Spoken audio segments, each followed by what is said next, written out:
everybody. So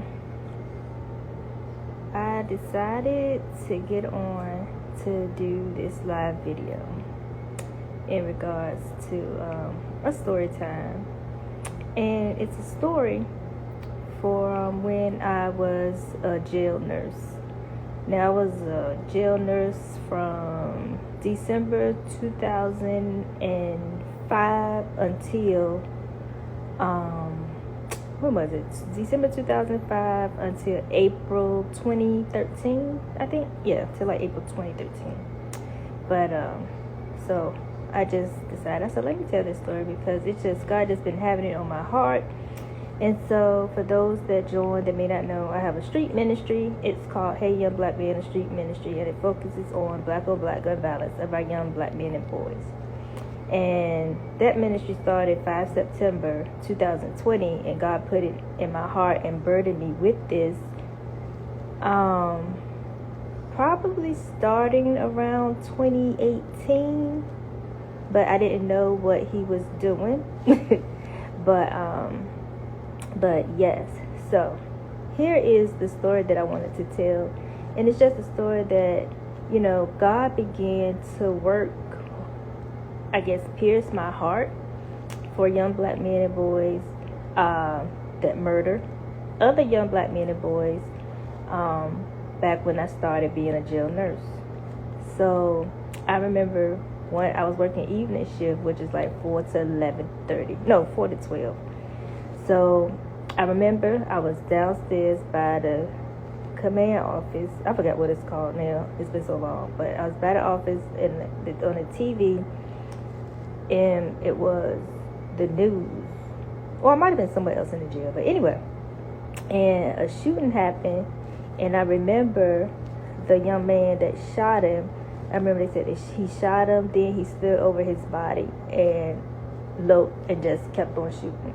Right? But they caught him right then, and he ended up coming to jail that night. So he came to jail in time where I was the nurse doing the intake, because it's always, at the main jail, it was always 2 nurses. So when he came over, I remember when it was time for me to screen in the new inmates.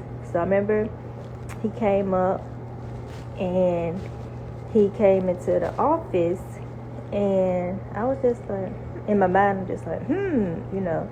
So I was just screening them. You know what? I think I was still pregnant with my daughter at this time when this happened. But anywho, that's not the important part.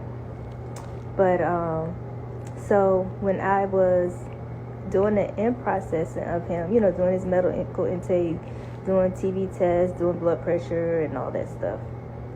So anywho, y'all. So this is what I asked him. It wasn't about being nosy. I don't know why I asked him this question. I asked this young man, I can't remember how old he was. Before I did this video, I even went back and tried to find an article of way back when, but I couldn't find it. I remember asking him, I said, why did you kill that other person? I think I had said, I was like, why did you kill that young man? And I remember the deputy, because then my last name was Claude.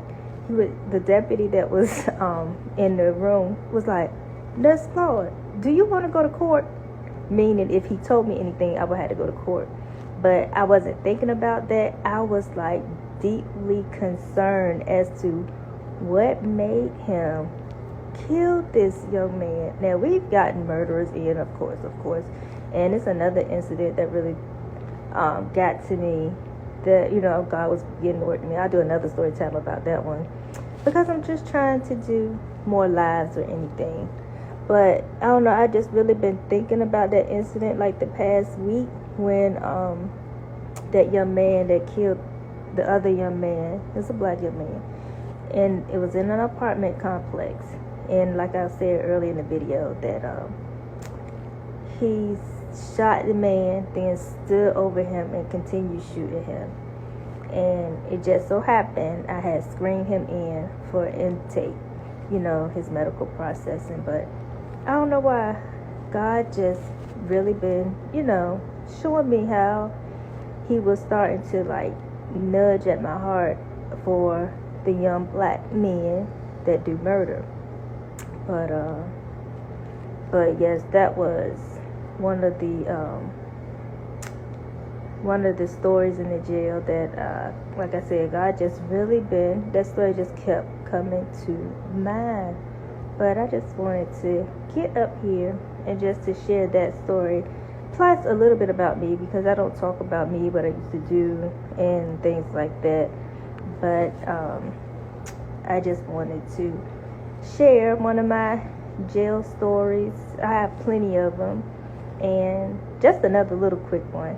It don't have nothing to do with my ministry, but I remember I was doing sick call, and this one guy came in, and he was like, he came in, I can't remember what he put on his sick call slip, but he was like, I got crabs. I was like, you got crabs? He was like, yeah. He was like, I got one in my hand. Oh my goodness. I can't use my other hand because I'm holding the phone with it, but oh my goodness, that look, he opened his hand, and inside his hand was the crab. Oh my goodness. I was like, go wash your hands, go wash your hands. But okay, the little legs, it's like the body, and on each side says legs, like my fingers, right? On both sides, like these fingers on one side of the body and on the other side of the body. Oh my gosh, when he opened his hands, the little crab did like this with his leg. Oh my gosh, it was crazy. But anywho, that's another jail story. That's another jail story. But yes. But anywho, oh my goodness, that was so funny. I had just told my daughter about this story not too long ago. But yeah, being a jail nurse was one of the best jobs I ever had, and I was only in the military and being a jail nurse, but plus I worked at Fort Eustis Pediatrics as well. I love that job too. But being a jail nurse was the best, and I love it. I loved it. But anywho, I just wanted to get up here just to tell a little story and just to tell a little bit about myself. And I think I need to start doing more lives. I don't like doing lives. I like doing videos and then doing the video and then posting the videos. But anywho, just wanted to tell that story in relation to my ministry, plus the bonus story of the dude with the crabs. But y'all have a blessed day, and I will come on here again soon. Okay, I'll end this live.